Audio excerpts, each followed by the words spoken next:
What general career advice do you have for those interested in leaving academia and entering industry? Yeah, sure. The biggest thing that I found for me was networking.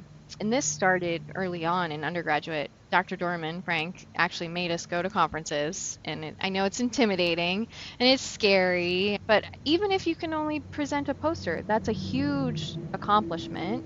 And just going to these conferences and networking and just talking to everybody.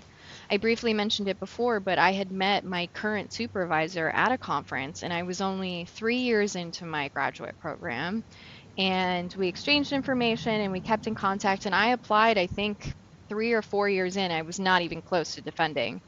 And they were looking for a GC expert at the time, and that fell through with timing. And she kept in contact. And as time went along, they reached out again. And I think I was about 8 months out from defending when I interviewed. So there was some time, but I was close enough. I defended in November, but I got the job in like March or April. So it's all about who you know in the industry if you're trying to move into that sector.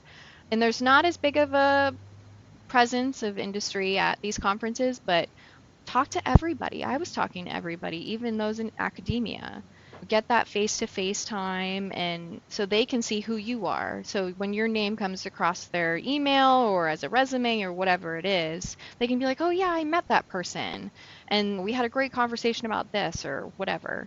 So it's really about keeping in contact with those people. And if they don't ever respond, they don't respond. You tried, you can move on and find somebody else to connect with. But even within industry itself, it's all about having somebody in your corner to support you. Dr. Dorman was my first supporter in terms of moving into grad school, and always having somebody there to help bridge those gaps is great. And I think that the only way to achieve that is to network and talk to people. Because no matter if you're in academia or industry, you're going to be working with people. So I think that's the greatest advice I can give. And that's really what got me to where I am today and is still helping me along the way. I keep in contact with all of the GCGC community through networking. Even though I'm in industry, I try to maintain that presence externally. Plus, I've known so many of them for so long.